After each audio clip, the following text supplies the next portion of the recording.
everybody, I thought about not making a video tonight, but I figure I might as well go ahead since I've been pretty good about tracking my progress, although not quite as good about uploading.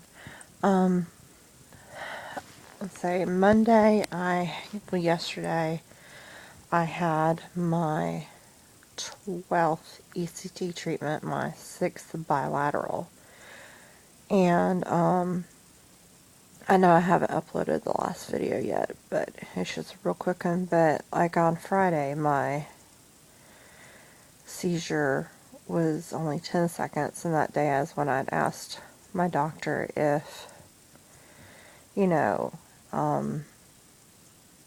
what made the seizure time go down, and he said it was my body, like, adjusting, excuse my wrist braces, but he said it was my body adjusting to the seizures and the treatment.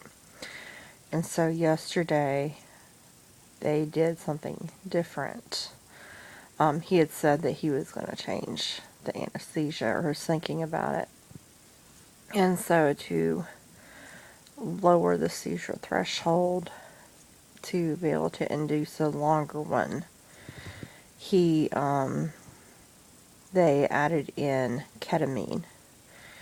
And and they still used propofol to help me go to sleep, but they didn't use as much propofol. And then they used ketamine for part of the anesthesia, or for a good part of the anesthesia. And let me tell you, that stuff was, that was some serious medicine right there.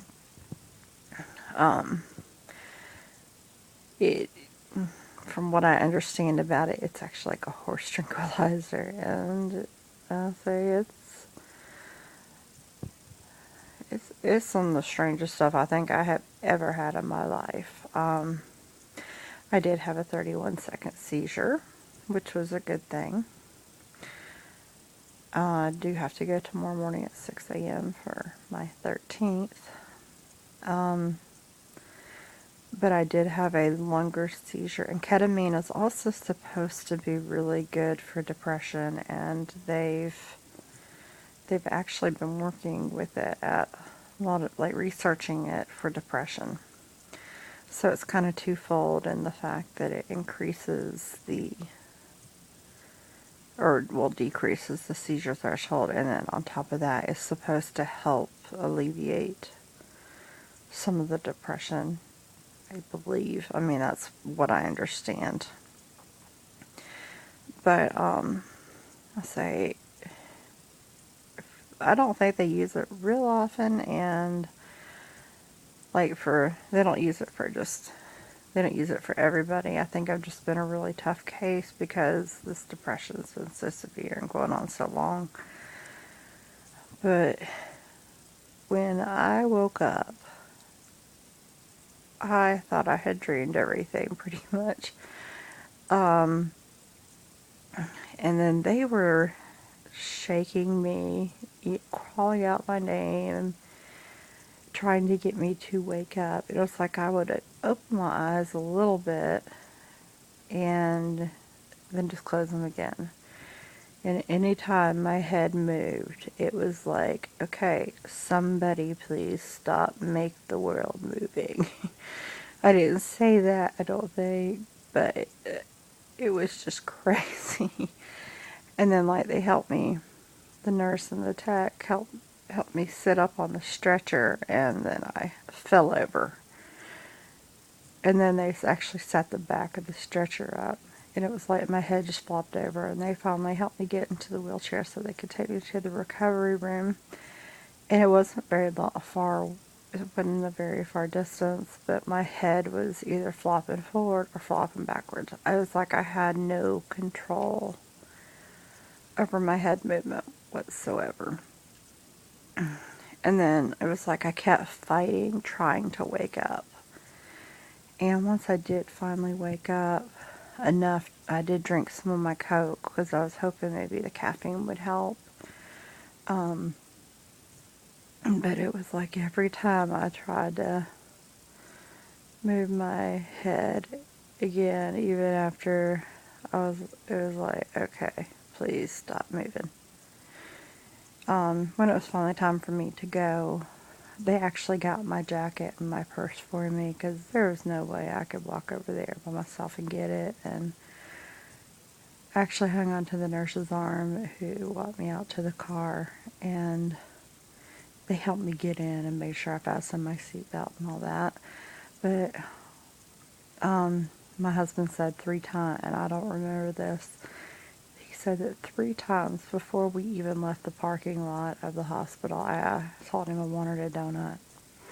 I normally don't eat stuff like that, but I wanted a donut. And then I think I told him that several times on the way home, so he stopped at the QT and got me a donut when we finally got to there. But it was just crazy. And on the way home, it's like my head, it was either flopped to the left or flopped to the right, and I could not hold it up. And I told my husband, I was like, I can't hold my head up. So, that was some crazy stuff. I guess I was kind of like tripping out. I don't know. When we got home, it was like I could not walk a straight line. And then when we got home, probably about 10:30 or so, about 10 or 10:30, and I came in my bedroom. I took my morning meds, and I got ready and I went to bed. And I slept until about 7 o'clock that night. And then I slept great last night, too. I didn't want to get up today either. But, I mean, I've never slept that many hours after a treatment. So, which, it was just insane. It was weird. I mean, it wasn't scary, but it was really, really weird. Just the fact that I have never experienced any sort of hallucinogenic drug, and I think this is supposed to be related to LSD. I don't know. I mean, I'll be honest with you, I've never done the stuff. I have never touched drugs before, but that's my guess, is that this is like some sort of trip. So if there's anybody out there who has done drugs, tell me that. Tell me if that's what this is like, because I am kind of curious. But as far as I know, they're going to use that tomorrow, so I figure I will be asleep a good bit tomorrow. And I want to update some more, as I had an appointment with my psychiatrist today and also my rheumatologist. So I do want to do an update on that, and then also kind of an updated video on some things I've noticed while going through the ECT treatment. So anyway, I better get to sleep, so I at least get a few hours of sleep. If you have any questions and comments, nice comments, please feel free to ask. And I can do another little short question answer video, or you can send me a message, or however you want to do it. But anyway, I hope y'all take care, and I will see all of y'all later. Bye.